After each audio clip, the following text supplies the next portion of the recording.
దేవుని హస్తము ఆయన ఆశ్రయము, దేవుని మార్గము ఆయన బాట. ఆయన దేవుని సైనికుడు. పునీత ప్యాట్రిక్ గారు ఐర్లాండ్ దేశంలో ఒక గొప్ప అపోస్తలుడు. ఆయన ఇంగ్లాండ్ దేశంలో ఉన్న రోమన్ డెరూడియో గారి యొక్క సుపుత్రుడు. వీరి తల్లికి పునీత మార్టిన్ ఆఫ్ టూర్స్ గారితో మంచి అనుబంధం ఉండేది. 16 సంవత్సరాల వయసు ఉన్నప్పుడు ఐరిస్ వారు దండెత్తి వచ్చి ప్యాట్రిక్ గారిని బందీగా తీసుకువెళ్ళిపోయారు. అక్కడ అనేక హింసలకు వారిని గురి చేశారు.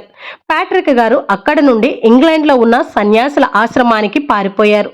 అలా పారిపోవడానికి 6 సంవత్సరాల ముందు డలార్దియాలో నాయకుడైన మిల్ దగ్గర కాపలాగా పనిచేశారు ప్యాట్రిక్ గారు. తాను సన్యాసుల ఆశ్రమంలో జీవించిన సమయంలో ఆధ్యాత్మిక అవగాహన, ప్రార్థనా జీవితాన్ని ఎంతగానో అభివృద్ధి చేసుకున్నారు. క్రైస్తవ మత యొక్క విశ్వాసాన్ని చాలా దృఢంగా నమ్మారు. అనాగరికులైన ఐరిష్ ప్రజలకు విశ్వాసం గురించి, క్రైస్తవ జీవితం గురించి బోధించాలి అని తపన కలిగి జీవించేవారు ప్యాట్రిక్ గారు. కానీ ఐర్లాండ్ దేశంలో క్రైస్తవం గురించి మాట్లాడితే శిక్షలు ఉండేవి.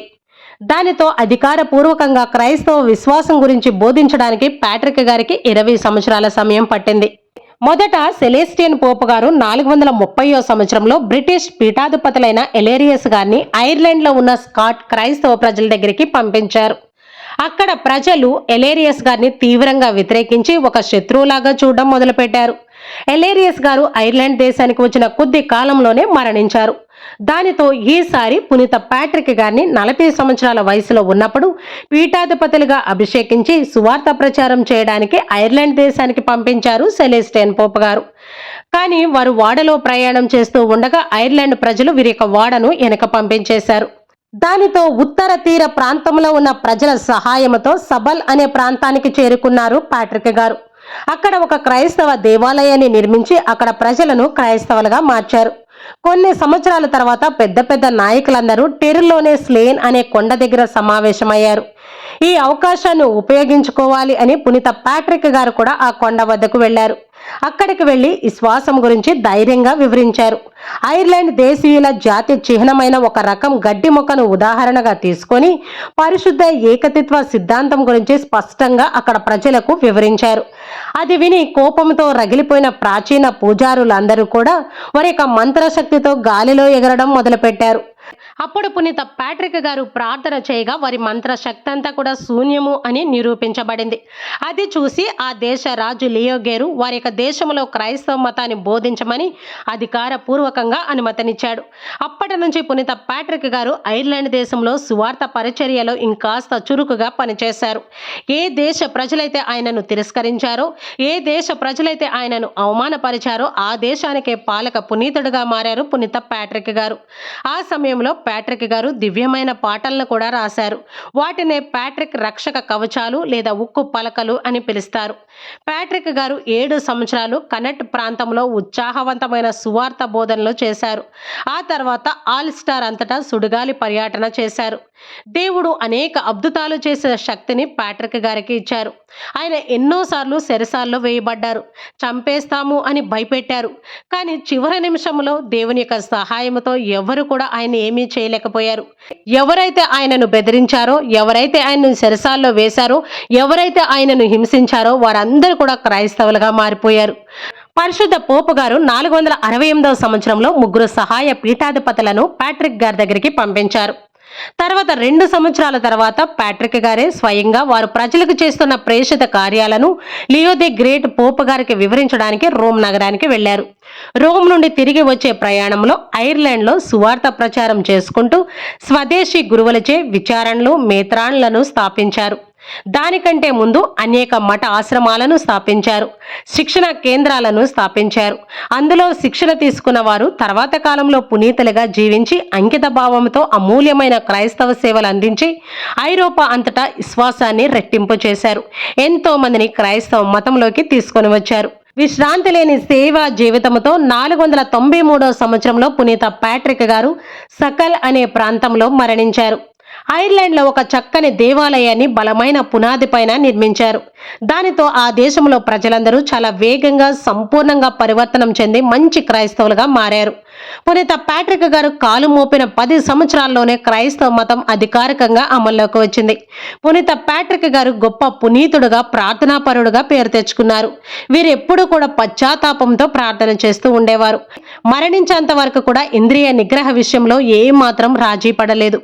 పునీత ప్యాట్రిక్ గారు కొన్ని పుస్తకాలను కూడా రాశారు. అవి పాప సంకీర్తనము, పవిత్ర జ్ఞానము, కిరీట దారము అనే పుస్తకాలు. ఇవి ప్రజలందరిచే ఆమోదించబడ్డాయి. ఎందుకంటే దేవుని యొక్క అద్భుతమైన కార్యాలు, దైవ అనుగ్రహాలు పునీత ప్యాట్రిక్ గారి యొక్క ఆత్మ ద్వారా జరుగుతున్నవి అని ఆ పుస్తకాలు వివరిస్తూ ఉన్నాయి.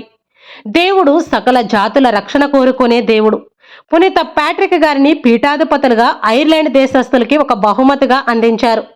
ప్యాట్రిక్ గారు తన ప్రార్థనా సహాయంతో క్రైస్తవ ఘనతను చాటి చెప్పి దేవునికి ప్రియమైన సేవకుడుగా, ఐర్లాండ్ దేశస్తులకి పాలక పునీతులుగా చరిత్రలో మిగిలిపోయారు. దైవ సేవ కోసం అహర్నిశలు శ్రమించాలి. దానికి అలసట, విశ్రాంతి అస్సలు పనికిరాదు అని ప్యాట్రిక్ గారు చెప్తూ ఉండేవారు. పునీత ప్యాట్రిక్ గారు క్రోక్ ప్యాట్రిక్ అని పిలువబడే ఒక కొండపైన 40 రోజులు ఉపవాస ప్రార్థనలు చేస్తూ ఉన్నారు. ఆ సమయంలో కొన్ని పాములు ఆయన పైన దాడి చేశాయి. వెంటనే ప్యాట్రిక్ గారు దేవుని యొక్క సహాయంతో వారి చేతి కర్రతో పాములన్నింటినీ సముద్రంలోకి తరిమి కొట్టారు. దానితో ప్యాట్రిక్ గారి యొక్క కాళ్ళ దగ్గర కొన్ని పాములతో ఉన్న ఫోటోల్ని మనం చూస్తూ ఉన్నాం.